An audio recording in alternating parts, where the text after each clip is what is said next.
주님은 첫 번째 부활주일날 제자들이 모여서 문을 닫았을 때 그곳에 주님께서 오셨다라고 하는 것입니다. 그리고 평강이 있을지어다 말씀하셨습니다. 예수님은 그 부활하신 날 새벽에 무덤에 찾아왔던 막달라 마리아를 만나셨어요. 그리고 부활하신 저녁에는 제자들이 모인 그 자리에 오셔서 제자들을 만나주셨다라고 하는 것입니다. 그런데 안타깝게도 그 자리에 누가 없었어요? 도마가 없었어요. 도마는 용감한 사람이에요. 요한복음 11장에 가서 보면 예수님께서 멀리 나사로가 베다니에서 병들었던 소식을 듣게 되는 거죠. 그래서 이틀을 더 유하시다가 이제 다시 베다니로 나사로를 살리러 가자 했더니 제자들이 다 당황합니다. 왜냐하면 베다니의 유대인들이 예수님을 죽이려고 했는데 또 가냐. 그때 도마가 뭐라고 말하는지 아십니까? 우리도 주와 함께 죽으러 가자. 용감한 결단을 하는 사람이 도마였다라고 하는 거예요. 주님은 안식 후 첫날 제자들이 모인 자리에 찾아오셨고 여드레를 지난 두 번째 주일에도 제자들이 모인 자리에 찾아오셨다라고 하는 것입니다.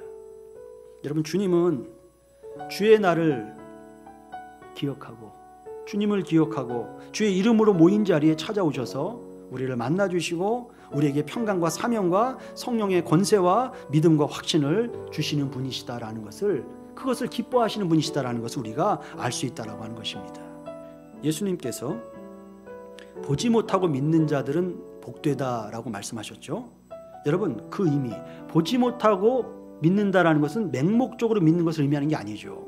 보지 못하고, 이것은 체험하지 않고 어디에 기초를 두는 거다? 말씀에 기초를 둔 믿음이 복된 믿음이다. 그것이 안전한 믿음이고 그것이 건강한 믿음이며 그것이 지속적인 믿음이고 하나님께서 받으시는 합당한 믿음이 될 수 있다.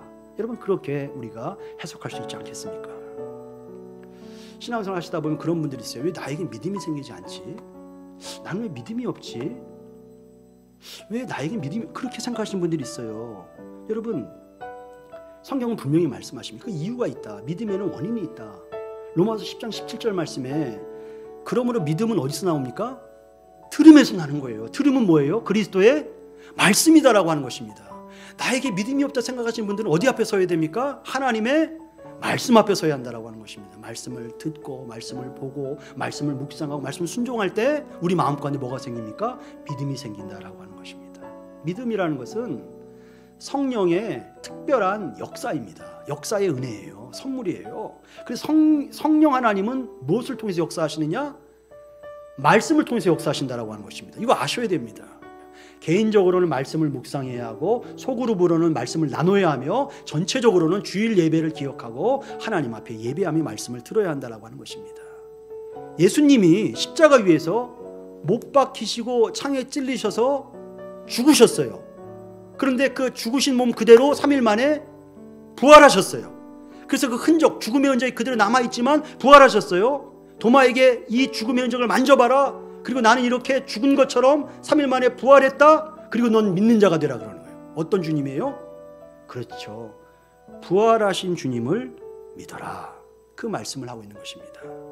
여러분, 예수님께서 부활하신 것을 확인하고 믿어라라는 거예요. 예수님이 부활하신 것은 어떤 사람들처럼 상징적인 의미가 아니에요. 교회가 지어낸 설화나 비유의 이야기가 아니다라고 하는 것입니다. 예수님의 부활 사건은 인류 최대의 역사요, 유일한 역사다. 모든 사람이 죽지만 예수님은 하나님의 아들이심으로, 부활의 권능으로 하나님의 아들이심을 확증하셨다라는 것을 믿으라라는 것을 말씀하고 있는 것입니다. 여러분, 예수님은 십자가에 손과 발을 못 박히시고 옆구리에 창을 찔리시고 물과 피를 다 쏟으시고 돌아가신 후 3일 만에 하나님의 부활의 권능으로 다시 살아나셨다라고 하는 거예요.